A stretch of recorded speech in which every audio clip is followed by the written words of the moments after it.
एक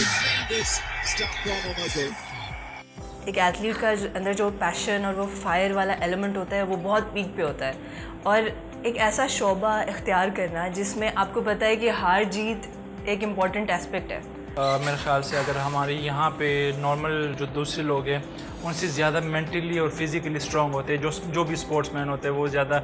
अगर मैं अपनी बात करूँ क्रिकेटर, तो अगर आप 20-22 करोड़ आवाम में आते हो, फिर आपने 15 सेलेक्ट होना है पाकिस्तान टीम के लिए, तो इसका मतलब ये है कि आप दूसरे लोगों से ज़्यादा मेंटली और फिज़िकली स्ट्रांग हो। राइट। तो आपका माइंडसेट दूसरों से डिफरेंट है, दूसरों से ज़्यादा स्ट्रांग हो। राइट। तो पहले तो ये है। दूसरी बात ये है कि बचपन से ही शौक था क्रिकेट का, बचपन से ही देखते रहे। बेसिकली मैं जहाँ से बिलोंग करता हूँ वहाँ से निकले स्क्वाश प्लेयर, बहुत वर्ल्ड चैम्पियन निकले। मैं नवाकली पेशावर से बिलोंग करता हूँ, वहाँ से हमारे निकले शेर खान, जहांगीर खान, कमर जमान, बड़े बड़े प्लेयर निकले। अगर आप बाहर किसी कंट्री में जाते हो और फिर आप पेशावर का नाम लेते हो, पाकिस्तान के बाद अगर आप पेशावर का नाम लेते हो, तो लोग कहें कि हाँ यार ये तो स्क्वाश की जगह बिलोंग करते हैं, वहाँ से वर्ल्ड चैम्पियन बिलोंग करते हैं। फैमिली की तरफ से रिस्ट्रिक्शन बहुत ज़्यादा थी कि नहीं आपने क्रिकेट पे टाइम वेस्ट नहीं करना, आपने पढ़ाई करनी है।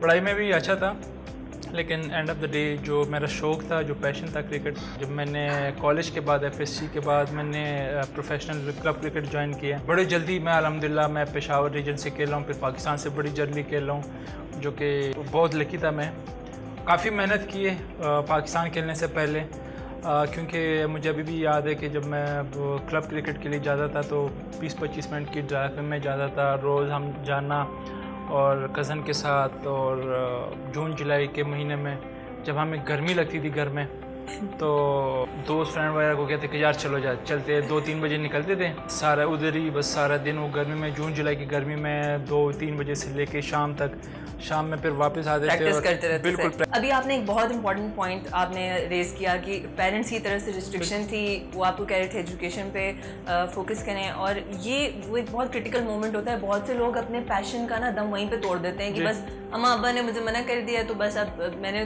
परस्यू ही नहीं करना अपने पैशन को। एक ये आंसर, ये स्ट्रगल के बारे में अगर आप थोड़ा सा और हाईलाइट करें। और दूसरा ये कि बहुत से लोग बहुत कुछ करना तो चाहते हैं अपनी ज़िंदगी में, मगर मेहनत नहीं करते उसके लिए। और अभी आपने जिस तरह शेयर किया कि जुलाई की कड़कती धूप में आप लोग 2 बजे निकलते थे और रात को आप देर तक आप प्रैक्टिस कर रहे होते थे, तो यानी ऐसे ही नहीं आया। एक तो ये था कि मेरे से पहले जो ना घर में कोई इस तरह ये क्रिकेट की तरफ कोई भी नहीं था। ऑब्वियसली घर की तरफ से भी, पेरेंट्स की तरफ से भी यही था कि आप पढ़ाई करो, और खेल वगैरह में कुछ भी नहीं रखा। तो शौक़ तो था, पढ़ाई भी किए। और इवन स्कूल के टाइम पे तो बख्तियार भाई थे, वो हमारे फर्स्ट क्लास क्रिकेटर भी थे। तो जब मैं मैट्रिक कर रहा था तो उन्होंने मुझे कहा कि यार आप आ जाओ, अपना टाइम वेस्ट नहीं करो। टेनिस बॉल में उन्होंने मुझे देखा था, टेप बॉल खेलते थे हम। बीच में 2 साल गुजर गए, मैंने मैट्रिक में उन्होंने मुझे बताया था। फिर 2 साल के बाद फिर उन्होंने दोबारा मुझे बुलाया, उन्होंने कहा कि यार अगर तुमने सीरियसली क्रिकेट खेलने है, तुम में टैलेंट है, तो फिर आप जो ना हॉट बॉल से क्लब क्रिकेट ज्वाइन करो। तो 2 साल के बाद फिर मैंने क्लब ज्वाइन किया, वो भी जब मैंने FSC के, मैंने कॉलेज में जब वो FSC का एग्ज़ाम हो गया, उसके बाद फिर मैंने 2001 में क्लब क्रिकेट स्टार्ट किया। पहली साल मैं पेशावर रीजन के लिए सेलेक्ट हुआ कोई 2-3 महीने के बाद, लेकिन उस साल मैंने परफॉर्म नहीं किया। और जनरल तोकीज़िया साहब थे, वो चेयरमैन थे, तो उन्होंने हर शहर में 8-10 एकेडमी स्टार्ट किए। तो उस एकेडमी में PCB की तरफ से 30 लड़के अनाउंस हो गए थे, हर एकेडमी में जूनियर एकेडमी कहलाते थे उनको। तो उसमें मेरा नाम नहीं था। तो शौक़ तो था, और सोच भी था कि यार मैंने पहले साल अंडर 19, जो कि बेसिक होता है आपके करियर पे, वो उस पर डिपेंड करता है। अगर आप वहाँ से परफॉर्म करते हो, आप जो ना हाईलाइट होते हो वहाँ पे, फिर आपको फर्स्ट क्लास के लिए या डिपार्टमेंट क्रिकेट के लिए आपको सेलेक्ट करते हैं। मेरी परफॉर्मेंस तो नहीं हुई, लेकिन मैंने जो हमारे जो कोच थे पेशावर के, जो एकेडमी के थे, मैंने उनसे बात की कि सर मैं तो PCB की तरफ से सेलेक्ट तो नहीं हुआ, लेकिन मैं ये कर सकता हूँ, मैं आपको गारंटी दे सकता हूँ कि मुझे विदाउट मुझे ना पैसों की ज़रूरत है, मैं सिर्फ आप लोगों के साथ ट्रेनिंग करना चाहता हूँ। एज ए हेल्पर मैं आपके साथ आऊँगा, अपनी ट्रेनिंग भी हो जाएगी मेरी, और प्लस मैं अपने टेक्निक पे भी काम करूँ। तो उन 2 सेशन होते थे, सुबह 5 बजे थे वो लोग आते थे। बात थी अप्रैल, मई, जून, जुलाई, ये 4 महीनों का कैंप था वो। तो सुबह 5 बजे आते थे, 9 बजे पहला सेशन ख़त्म करते, जिसमें हमारा फिज़िकली ट्रेनिंग वगैरह होती थी, इसमें ग्राउंड ट्रेनिंग, फील्डिंग वगैरह सेशन होता। फिर हम जाते थे लंच ब्रेक के लिए, घर जाते थे, और 3 बजे फिर वापस आते थे, और शाम के टाइम पे जो ना ख़त्म। तो मेरे वो पूरे 3-4 महीने उन लड़कों के साथ मैंने किए। मैं उस ग्रुप में नहीं था, लेकिन मैं अपना मेरा एक गोल था कि यार मैंने मेहनत करनी है, 4 महीने मेरे पास ही, क्योंकि उसके बाद फिर हमारा डोमेस्टिक सीज़न स्टार्ट हो रहा था सितंबर में। तो खैर anyway end of the academy ये हुआ कि बाहर से कुछ कोचेज़ आ गए, ऑस्ट्रेलिया से कुछ आ गए, कुछ हमारे पीसीबी के कुछ, तो उन्होंने मुझे देखा और वहाँ से ये आर्ट एकेडमी से 20-25 बॉलर ने सेलेक्ट होना था जिनके साथ काम करना था। एक ऑस्ट्रेलियन कोच आया था टेलर फॉस्टर, फास्ट बॉलर का। तो वहाँ से मैं पिक हुआ, पेशावर से मैं एज अ आउटस्टेशन लड़का मैं पिक हुआ हूँ, और 3 जो लड़के थे वो हमारे साथ एकेडमी के थे जो पीसीबी से अनाउंस थे। हम चले गए वहाँ पे, कराची चले गए, 10 दिन का कैंप था। वहाँ से मुझे उन्होंने और पॉलिश किए, और फिर जब मैं वापस आया तो मैंने जो हमारा जो नेशनल चैम्पियनशिप था अंडर 19 का, वो मैंने टॉप किया, और फिर उसी साल मैं पाकिस्तान अंडर 19 वर्ल्ड कप खेला हूँ, और फिर पाकिस्तान। That's amazing. और अभी आपने एक बहुत इंपॉर्टेंट चीज़ एक और हाईलाइट की कि अपने पैशन को जी, और अंदर जो आपकी फायर है उसको, उसकी जुस्तजू में उसको हासिल करने के लिए विदाउट चार्ज, यस, अगर आपको टीम में ले भी नहीं रहे, आपने अपना जगह बनाई उधर कि मैं इधर एज अ हेल्पर आऊँगा और मैं आके। उसमें ये भी हुआ था कि विजन था, सॉरी, बिल्कुल उसमें ये भी था ना कि अगर आपने वो एक ग्रुप में ट्रेनिंग करनी है तो सबके वो जो यूनिफॉर्म था, जो ट्रेनिंग शर्ट्स वगैरह थे, तो वो सब ने एक जैसे बनानी, क्योंकि वो आपकी रिकॉर्डिंग होती थी, पीसीबी को वो रिकॉर्डिंग जानी थी। तो हमारे कोच ने क्या किया कि एक शर्ट आपसे लिए एक दूसरे लड़के से, लाइक वो मेरा जो ट्रेनिंग का वो जो किट था ना, उन्होंने कंप्लीट किया, दूसरे लड़कों से एक आध शर्ट लेके किसी से ट्राउज़र लिया है, तो मुझे कंप्लीट हुआ, क्योंकि ताकि मैं भी उनकी तरह लगूँ। तो वो इस तरह मैंने पूरा 3-4 महीने के उसके साथ ट्रेनिंग की, और फिर अल्हम्दुलिल्लाह उसका मुझे सिला भी मिला है। फिर मैंने टॉप किया पाकिस्तान ये जूनियर लेवल पे जो चैम्पियनशिप है फास्ट बॉलर में मैंने टॉप किया। फिर किया उन लोगों जी, में जिस से तरह फिर जिनको मैंने पेमेंट भी हो रही थी, जो टीम का हिस्सा थे, but somebody who got in there as a helper, और उसने उनको आउट परफॉर्म किया। सो ये एक बहुत इंपॉर्टेंट पॉइंट है, ये एक बहुत इंपॉर्टेंट चीज़ है। और ये जो अक्सर लोग, अगेन आई विल से, बहुत से लोग बहुत बातें करते हैं, बहुत कुछ हासिल करना चाहते हैं, मगर उस हासिल करने के लिए आपने विजन को हासिल करने के लिए उसकी पीछे की जो पी काटनी पड़ेगी आपको, उसकी वेरी इंपॉर्टेंट पॉइंट। क्योंकि उससे पहले जिस तरह मैंने कहा कि पहले साल मेरे से परफॉर्म नहीं हुआ, तो मैंने सोचा यार अब तो मैंने पढ़ाई भी छोड़ दी, 1 साल मेरा ज़ाया होगा FSC के बाद, तो अब मैं क्या करूं। मैंने कहा मैं बस ये क्रिकेट भी छोड़ देता हूँ, पढ़ाई में ऐसा ना हो कि मैं क्रिकेट में भी ना हो, फिर पढ़ाई भी ख़राब हो जाए, क्योंकि पढ़ाई में मैं अच्छा था, और मुझे तो था मेडिकल का शौक़ था, लेकिन बड़े भाई ने कहा कि नहीं यार, उसको डाउट थे किस तरह हो कि मेडिकल में ना आए तो उसमें चांसेस आपके फर्दर और आगे निकलने के नहीं होते, तो उन्होंने कहा नहीं आप प्री इंजीनियरिंग कर लो। तो खैर मैंने कहा यार चलो कोई नहीं, लेट्स ट्राई, 1 साल और है, ट्राई कर लेता हूँ, मेहनत कर लेता हूँ, हो सकता है कि मैं परफॉर्म करूँ। तो वही हुआ, वही मेरे जहन में था कि यार अगर आपने मैंने इतना रिस्क लिया, इतने पेरेंट्स के अगेंस्ट भी मैं गया हूँ, मैंने पढ़ाई भी छोड़ दी, और अगर क्रिकेट भी छोड़ूंगा तो लोग बातें करें कि ना इधर के रहे ना उधर के। तो मेरा एक गोल था और बचपन से एक शौक़ था, मैं देखता था पहले के जो क्रिकेटर थे, इमरान खान या वसीम अकरम वकारिनस, उनको आइडलाइज किया था, वो आइडियल बने हुए थे, वो किस तरह दौड़ते, किस तरह बॉल करते, तो वो एक माइंड में था और एक गोल था कि नहीं इंशाल्लाह पाकिस्तान के लिए खेलना है। इतने जल्दी तो मैंने नहीं सोचा कि मैं इतनी जल्दी खेलूँगा, लेकिन था कि यार होपफुली कि मैं पाकिस्तान के लिए खेलूँ। लेकिन अल्हम्दुलिल्लाह मैंने जब क्रिकेट स्टार्ट की हार्ड बॉल क्लब क्रिकेट, तो विदिन 3 इयर्स में पाकिस्तान खेलूँ। वाओ, सीरियसली आपकी जो स्टोरी है ना, स्ट्रगल वाली, ये बहुत अहम है और इसने मुझे बड़ा टच किया। और ऐसे ही है जितने भी लोग आप देखें जिन्होंने ज़िंदगी में कोई मकाम हासिल किया, उन्होंने ऐसे ही नहीं मिल गया उनको। बिल्कुल ऐसे नहीं होता, कोई एफर्ट और कोई हार्ड वर्क के बगैर कोई चीज़ आपको इजीली नहीं मिलता। आपने उसके पीछे जो भी कामयाब लोग हैं उनके पीछे है, उनके स्ट्रगल है, उनके हार्ड वर्क है। तो कोई भी चीज़, चाहे कोई भी लाइफ में किसी भी जगह पे हो, आप विदाउट हार्ड वर्क और उसकी एक पैशन और एक गोल के बगैर आप किसी चीज़ को अचीव नहीं कर सकते। सो अभी भी वो डेली क्या चीज़ है जो सुबह उठ के व्हाट कीप्स यू गोइंग, सुबह every day you get up and क्या है सबसे अहम, वो क्या विजन है, वो क्या सोचते हैं आप? 13-14 साल पाकिस्तान के लिए खेलना, परफॉर्म करना, टीम में एक लाइक पहले तो ये था कि मैंने पाकिस्तान खेलना है, पाकिस्तान में आके आपने वो जगह बना ली। पहले आप वनडे खेलते तो फिर जो सबसे जो बेहतरीन क्रिकेट है जिसको आप बेहतरीन फॉर्मेट के टेस्ट क्रिकेट, जो कि अगर आप 100 वनडेज़ भी खेल लो, तो अगर जब आप रिटायर हो जाते हो और आप एक टेस्ट मैच खेलो तो लोग ये नहीं कहते कि इसने 100 वनडे खेले, वो कह ये टेस्ट प्लेयर है। अगर आपने एक टेस्ट भी खेला हो तो टेस्ट क्रिकेटर बनना, फिर उस जगह को अपनी वो जगह बनाने टीम में, तो मेरे ख्याल से ये सबसे बड़ी इंपॉर्टेंट चीज़ है कि आप पाकिस्तान तो खेले, लेकिन फिर उस जगह को काफ़ी प्लेयर इस तरह हैं कि वो आके 1-2 वनडे या एक आध टेस्ट खेल के फिर वो ड्रॉप हुए, फिर वो नज़र ही नहीं आए। अल्हम्दुलिल्लाह 13-14 साल खेल रहा हूँ कि जो मेरा पीक टाइम था, मैंने पीक टाइम गुजारा है और मैंने अपना पीक देखा है, मैंने परफॉर्म किया पाकिस्तान के लिए। तो अब बस यही है, ख्वाहिश है कि रोज़ इस तरह मैं उठता हूँ और कोशिश करता हूँ कि अपने ट्रेनिंग अपने आप को फ़िट रखूँ। सेल्फ रेपुटेशन होती है कि अगर अब मैंने इंटरनेशनल लेवल में इतना परफॉर्म किया, एक रेपुटेशन मेरा बना हुआ है, तो अब कोशिश करता हूँ कि अब जब भी मेरा करियर फिनिश हो, चाहे वो इंटरनेशनल या डोमेस्टिक जो फर्स्ट क्लास का हो, एक अच्छे नोट पे फिनिश हो। तो यही एक माइंड में है, एक जहन में यही चीज़ है कि अपने रेपुटेशन को बहाल रखना और अच्छे रेपुटेशन के साथ सी ऑफ करना है अपने आप को। और ये बहुत इंपॉर्टेंट पॉइंट आपने मेंशन किया कि हाँ, सक्सेस प्रॉब्ली हासिल करना इतना मुश्किल नहीं है, मगर उसको मेंटेन फिर रखना है। जैसे अभी आपने बोला कि कुछ लोग तो दोस्त 1-2 के बाद पता ही नहीं चला वो कहाँ गए, और उसको मेंटेन रखना सस्टेन्ड पीरियड के लिए। बिल्कुल। और मैं भी मैंने काफ़ी इस तरह के प्लेयर देखे अपने करियर में, मेरे से ज़्यादा अच्छे प्लेयर थे, ज़्यादा अच्छे बॉलर भी थे, बैट्समैन भी मैंने जो अभी रिसेंट पास्ट में खेले हैं या अभी खेले टीम में या पास्ट में जो खेले, उनसे भी अच्छे बैट्समैन थे, लेकिन मे भी उनके किस्मत में उनका लक इतना नहीं था कि वो आगे खेले, या उनको कोई इंजरीज वगैरह हो गई जिसकी वजह से वो टीम से बाहर हो गए। जैसे भी आपने खुद का और मेरा खुद ज़ाती तौर पे मेरा ये मानना है कि एक जो एथलीट है ना, क्योंकि उसका जो पैशन और उसके अंदर की फायर उसे ड्राइव करती है, तो वो एक अलग ही मिट्टी से बना हुआ है। जो एथलीट होता है वो बाकी आवाम से बहुत फ़र्क है, और वो इमोशनली, साइकोलॉजिकली, फिजिकली बाकी नॉर्मल पीपल से वो बहुत एक बेटर प्लेस पे होता है। मगर इसके बावजूद वो कभी होता है ना, एक बार वो कोई एक नाइट होती है, the dark night of the soul, जो एक इमोशनल आपका वो एक डाउनर आता है आपको, जब कोई ऐसा लम्हा जहाँ पे यू आर की जिसने आपको वो टर्निंग पॉइंट दिया, जिसने आपको वो आपका विजन चेंज किया। बिल्कुल। मैंने जब स्टार्ट किया तो जब पहली इंजरी मुझे हुई है, जो मेजर इंजरी थी, बैक इंजरी मुझे हुई थी, जिसमें 3 फ्रैक्चर थे, 3 स्ट्रेस फ्रैक्चर थे।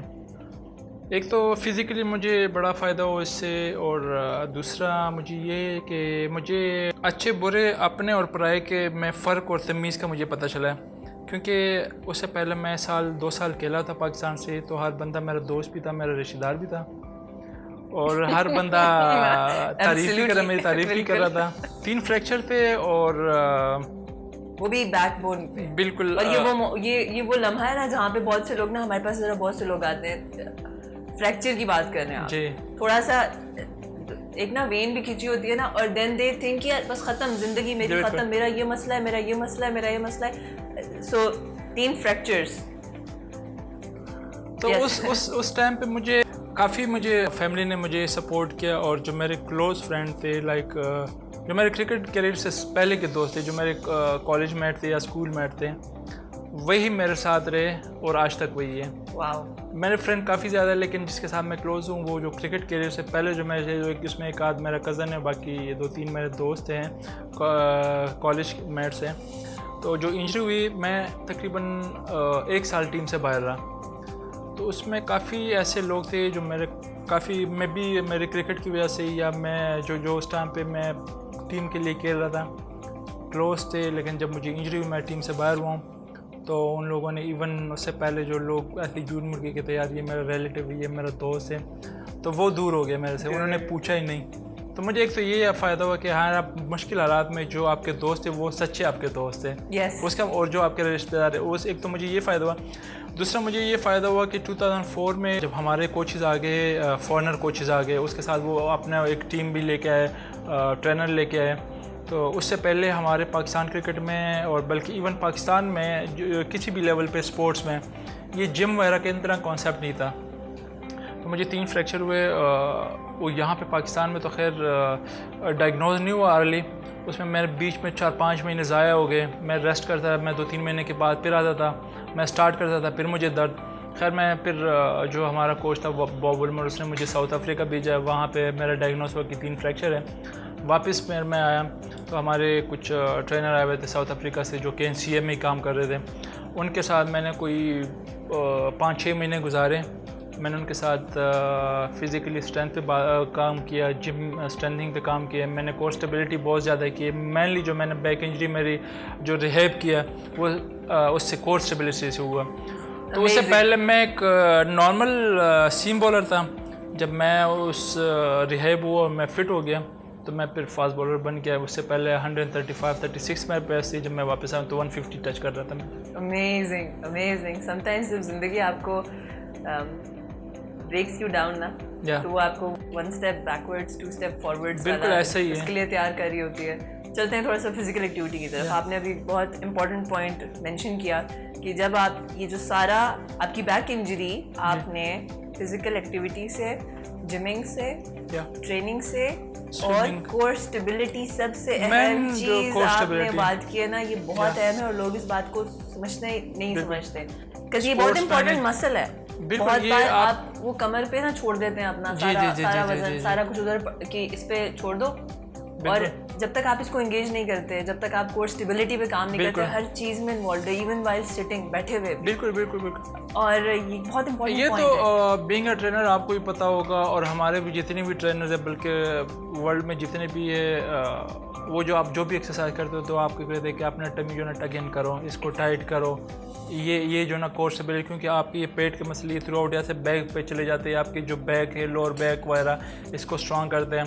5-6 महीने मैंने NCA में काम किया और हफ्ते में 5-6 दिन मैं वर्कआउट करता रहा, और डेली आधा घंटे का जो सेशन होता था ना मेरा, वो सिर्फ कोर स्टेबिलिटी होता था।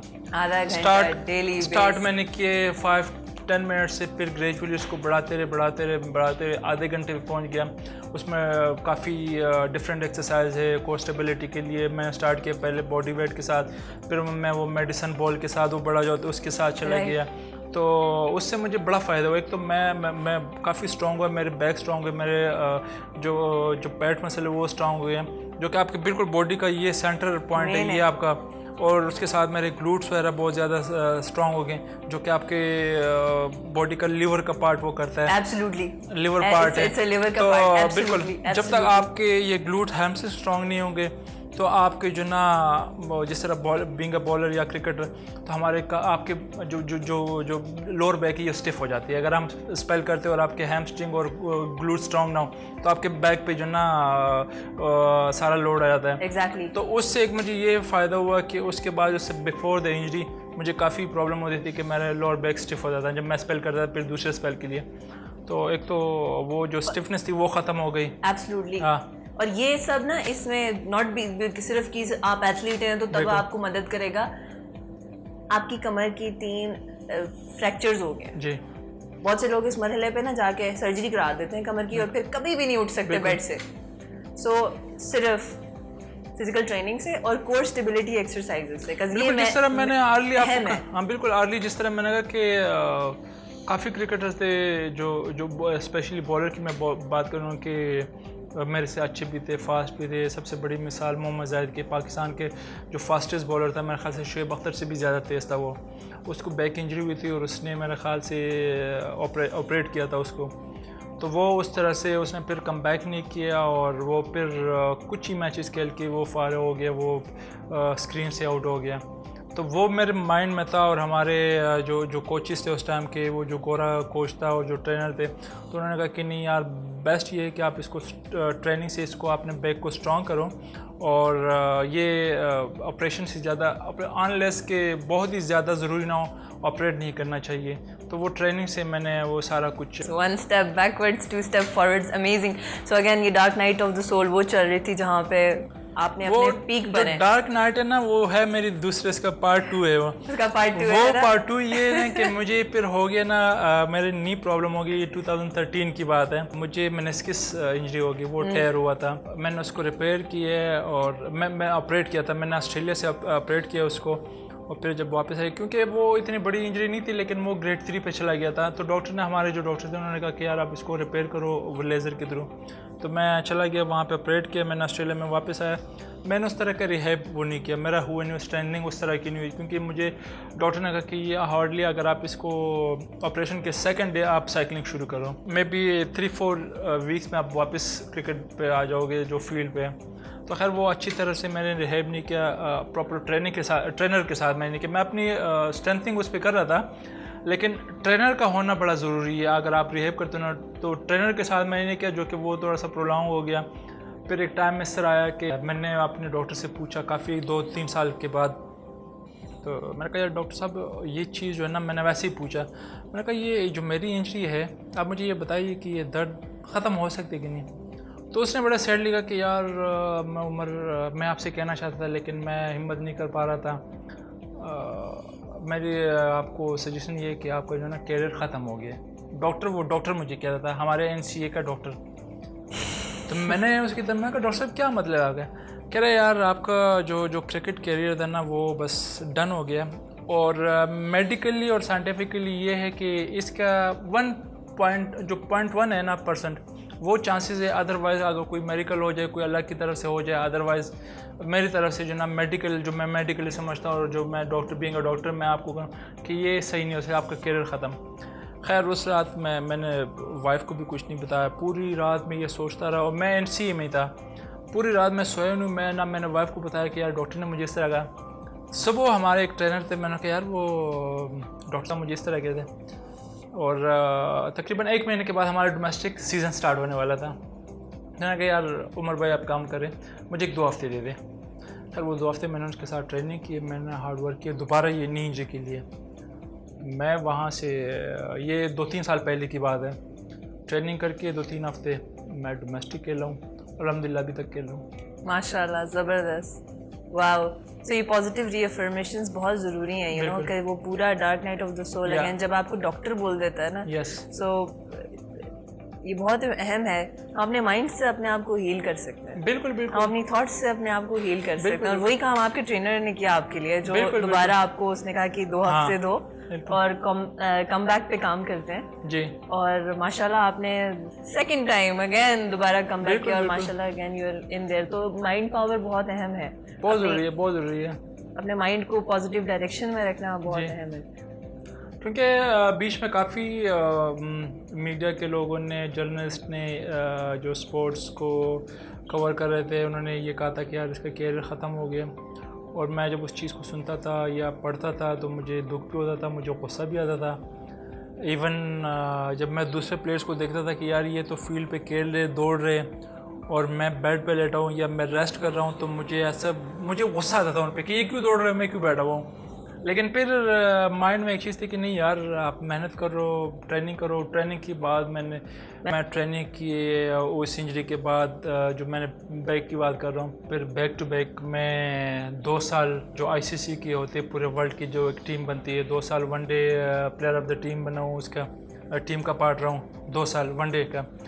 और 2 की 3 दफ़ा मैंने ICC T20 player of the year हुआ हूँ। मैंने वो ट्रॉफ़ी जीती है उस इंजरी के बाद, और मैंने जो कम बैक की है।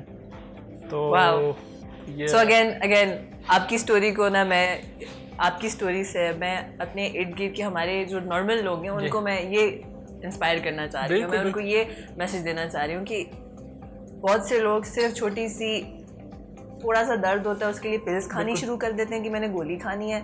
और अगर किसी की फ्रैक्चर हो जाए ना, वो तो पक्का वो कहते हैं कि अब मैंने सर्जरी, डॉक्टर ने कहा सर्जरी करो तो मैंने सर्जरी करा देनी। और बहुत से लोग करा देते हैं और फिर वो उठ नहीं पाते। आपने खुद एक प्लेयर की आपने मिसाल दी कि जो वापस उठ नहीं सके। And then I want to mention, आपने सीरियसली मेरा आज मोराल ना मेरा यहाँ पहुँचा दिया है कि किस तरीके से आपने विदाउट एनी मेडिसिन, विदाउट किसी सर्जरी के आपने कम बैक किया। 2 बार आपके साथ एक हादसा हुआ जहाँ पे आपकी फ्रैक्चर्स हुए, वो भी कमर के। आई मीन ये सबसे डेडली फ्रैक्चर होता है। और बिल्कुल ऐसे ही है, ऐसा नहीं है, ये सबसे डेडली कमर का होता है क्योंकि आपकी स्पाइनल कॉर्ड आपका main backbone of your life है। बिल्कुल और उसको आपने सिर्फ ट्रेनिंग से, आपने अपनी कोर स्टेबिलिटी पे काम करके अपनी ट्रेनिंग से आपने कम बैक किया और माशाल्लाह से दोबारा से 2 times. So this is phenomenal, seriously आपने मुझे ज़ाती तौर पर ना मेरा मोराल अभी यहाँ पहुँचा दिया है। मेरे ख्याल से हमें ख़ुद जो ना एक्सपेरिमेंट अपने आप पे नहीं करना चाहिए, ना दूसरों पे करनी चाहिए। जो जिसका काम है उसके पास अगर किसी को डॉक्टर की ज़रूरत है तो उसको डॉक्टर के पास जाना चाहिए। अगर ट्रेनर की ज़रूरत है ट्रेनर के पास, तो मैं ये सजेस्ट करूँगा कि प्लीज़ आप दूसरों की, जिस तरह आपने बात की कि गोली लेते, टेबलेट लेते एक दूसरे के, यार मैं हाँ यार मैं ये यूज़ कर रहा हूँ, ये ब्रूफिन है या ये वटेवर जो भी है पैनाडोल है, आप ये ले लो इससे ठीक हो जाए। तो मेरे ख्याल से बेहतर ये है कि आप अगर टॉफ़ी की तरह इस्तेमाल करते हैं नहीं, इस चीज़ को इग्नोर करना चाहिए। अगर डॉक्टर का काम है तो डॉक्टर के पास जाना चाहिए, अगर ट्रेनर का काम है तो ट्रेनर के पास। एब्सोल्युटली। सबसे ज़िंदगी का आपका प्राउडेस्ट मोमेंट क्या है? ऑब्वियसली पाकिस्तान के लिए खेलना, फर्स्ट टाइम आप पाकिस्तान को रिप्रेजेंट करना हो। तो जब मैं पहली दफ़ा मैं सेलेक्ट हुआ था पाकिस्तान के लिए और जब मैंने वो शर्ट पहनी जिस पे स्टार बना था, तो वो मेरा प्राउड मोमेंट था और मैंने उसको किस किया था, मुझे अभी भी याद है। और फिर सेकेंडली जो हम वर्ल्ड कप जीते थे 2009 वर्ल्ड चैम्पियन बने थे, तो बड़ा प्राउड मोमेंट था मेरे लिए, क्योंकि मैं back to back 2 world cup में मैं पाकिस्तान की तरफ से, बल्कि पूरे वर्ल्ड कप में जितने भी टीम थी मैं हाईएस्ट विकेट टेकर था। तो बड़ा प्राउड मोमेंट था वो मेरे लिए। क्या करते हैं आप हेल्दी रहने के लिए?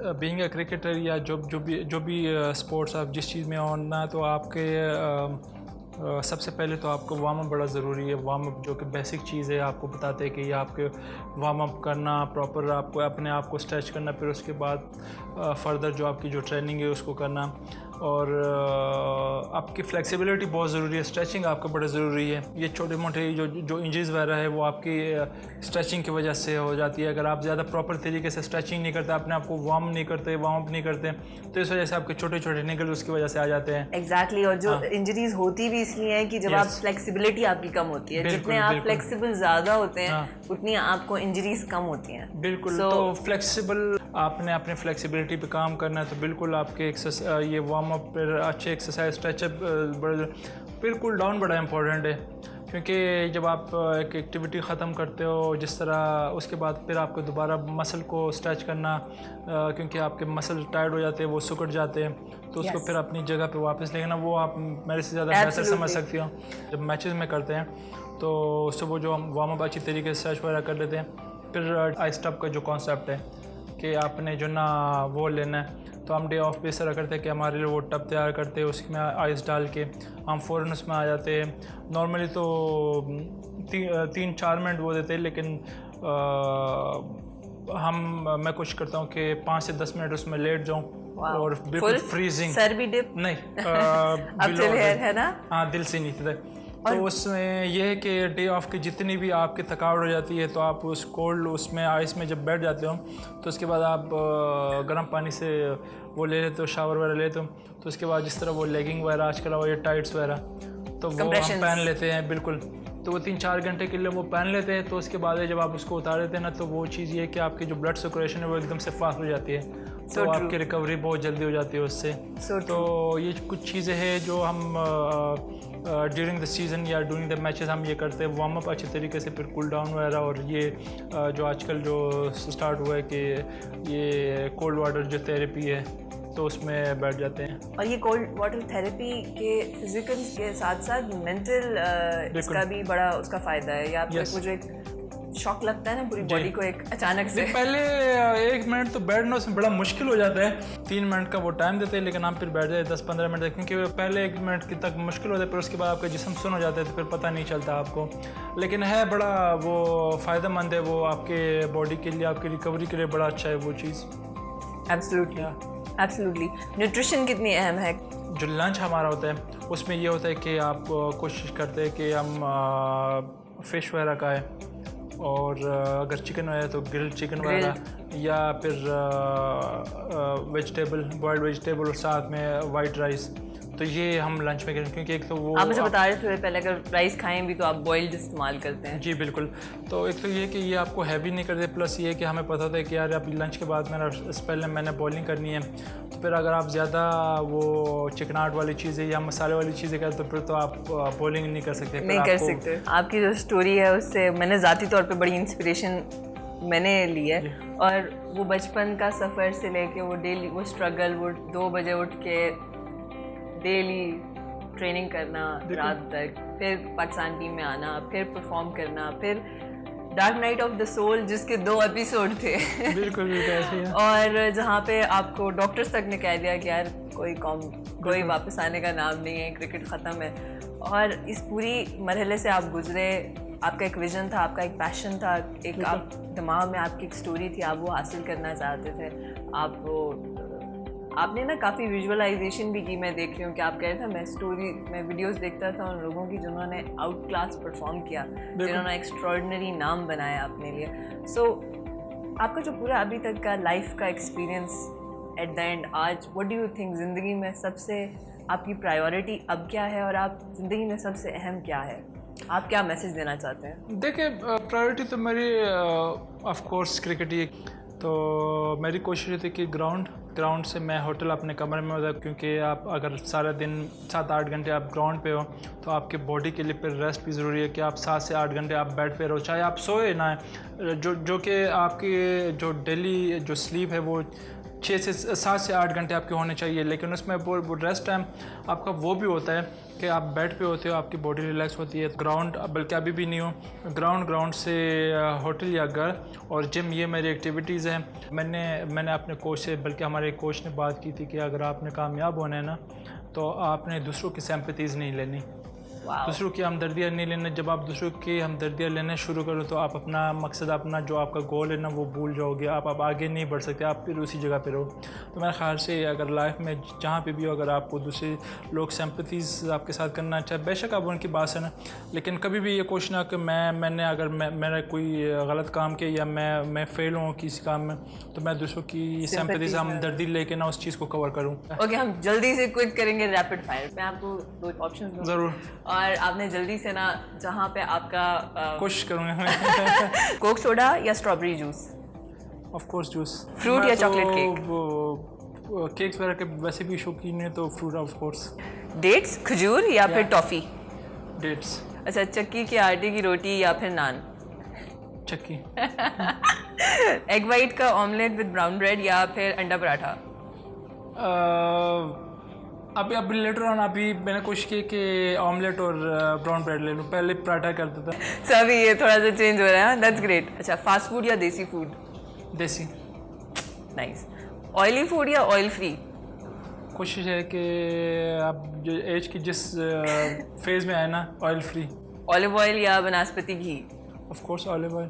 टी या कॉफ़ी? बोथ ना। बॉइल्ड एग या फ्राइड एग? बॉइल्ड। कार्डियो या फिर वेट ट्रेनिंग? दोनों का अपने दोनों रिक्वायरमेंट दोनों ही है। दोनों है, दोनों आप यू कैन से कि कार्डियो आपके के लिए तो वैसे भी ऑन द फील्ड, लेकिन आपके स्ट्रेंथनिंग के लिए ऑफ कोर्स जिम वगैरह, वेट ट्रेनिंग बहुत जरूरी है। और दोनों का अहम अंसर, और ये लोग समझते नहीं है कि मेरे ख्याल से इसको आप अलग नहीं कर सकते, इसमें ऑप्शन नहीं होना चाहिए। एग्जैक्टली, दैट्स व्हाई मैंने रखा है इसमें, इसलिए ताकि हम इस पॉइंट पे दोनों बात ऑप्शन करें, नहीं हो सकते इसमें, क्योंकि ऑप्शन नहीं है, दोनों बहुत अहम है। आपका weight training helps build your muscle, आपकी बोन्स, आपका ब्रेन। बिल्कुल। जो कार्डियो है वो आपकी ओवरऑल हार्ट के लिए और कार्डियोवैस्कुलर के लिए अच्छा है। तो दोनों अहम है। बहुत इंपॉर्टेंट पॉइंट आपने हाईलाइट किया है कि रेस्ट को लोग वो वेटेज नहीं देते, और जिसकी वजह से वो जो परफॉर्मेंस के टाइम में परफॉर्म नहीं कर पाते। बिल्कुल। काफ़ी लोगों को ये नहीं पता कि रेस्ट का मतलब क्या है। रेस्ट का मतलब, आप जिस तरह लेट्स सपोज अगर हमारा टेस्ट मैच होता है या 4 डे, तो उसमें हमारे बीच में 2-3 दिन का जो होता है ना, तो उसमें आप एक दिन हमें कहते हैं कि आपका कल रेस्ट है, तो वो रेस्ट का मतलब है फिर ये कि आप कंप्लीट बेड रेस्ट करो। फिर जो नेक्स्ट डे है तो फिर आप उसको एक्टिव रेस्ट कर सकते हैं, जिसमें आप थोड़ी बहुत स्ट्रेचिंग वगैरह कर सकते हो, थोड़ा बहुत ऐसे ही कि हल्के फुल्की एक्सरसाइज कर सकते हो। फिजिकली एक्टिव गुजार है का सबसे डॉक्टर से भी ज़्यादा बेहतर आइडिया आपको खुद होता है कि अपनी मेरी बॉडी को क्या रिक्वायर है, और ये भी बहुत अहम पॉइंट था। ओके, लास्ट वन, पेशावर या इस्लामाबाद? ऑफ कोर्स जो जहाँ पे बंदा पैदा होता है तो पेशावर, लेकिन सेकंड वो जो मेरा जितने भी पाकिस्तान में तो इस्लामाबाद, इसलिए मैं फिर इस्लामाबाद शिफ्ट हुआ। मुझे ज़ाती तौर पे सीरियसली आपकी पूरी जर्नी, आपकी जर्नी जो आपने सारी बयान की अभी, बचपन एंड देन वो पूरा स्ट्रगल फेज, मैंने पर्सनल लेवल पे इससे इतनी इंस्पिरेशन ड्राइव की है। Thank you so much. आपने अपना सारा जो क्रक्स ऑफ द एक्सपीरियंस आपने हमारे साथ शेयर किया। वन लास्ट थिंग जो आप कहना चाहें? अब मेरे ख्याल से एक हेल्थी सोसाइटी के लिए, बिल्कुल एक हेल्थी लाइफ के लिए एक्सरसाइज का होना बड़ा ज़रूरी है, क्योंकि और जिस तरह के आजकल का जो दौर है, जिस तरह की लाइफ आपकी, पहले लोग होते थे ना कि उनकी एवरेज लाइफ 60-70 ऐसे वो एवरेज होते थे, 70-80 एवरेज, जो कि आजकल की जो लाइफ है बड़ा आर्टिफिशियल हो गया। आपके वो 60 भी नहीं, मेरे ख्याल से 40-50 एवरेज हो गई। तो वो सिर्फ यही कि हमारे लाइफ में जो ना जो अपने बॉडी को जो टाइम देना होता है, जो एक्सरसाइज का होता है ना, वो एक्टिव होते थे, काफ़ी डिफरेंट काम रहा है। लेकिन आजकल हर चीज़ टेक्नोलॉजी ज़्यादा हो गई, हर चीज़ में जो ना इजीली आप सीट पे बैठ के, पहले कंप्यूटर होता, पहले लैपटॉप आ गया, अब ये फ़ोन आ गया, तो मोस्टली चीज़ें हम इनडोर ही कर रहे थे, मोबाइल पे कर लेते हैं, जो कि बहुत ज़रूरी है कि आप 24 घंटे में आप एक से 2 घंटे अपने बॉडी को थोड़ी सी एक्सरसाइज एक्टिविटीज़ वगैरह करनी चाहिए। और ये सिर्फ ट्रेनिंग सिर्फ आपके बॉडी को बिल्ड नहीं करता, वो आपका वो मसल बिल्ड करता है, वो नर्व्स बिल्ड करता है कि ज़िंदगी में जब कोई परेशानी आती है, दिक्कत आती है, इशू आता है, तो आपकी नर्व्स बिल्ड हुई भी होती हैं उस सबको फेस करने के लिए। So thank you so much, thank you so much.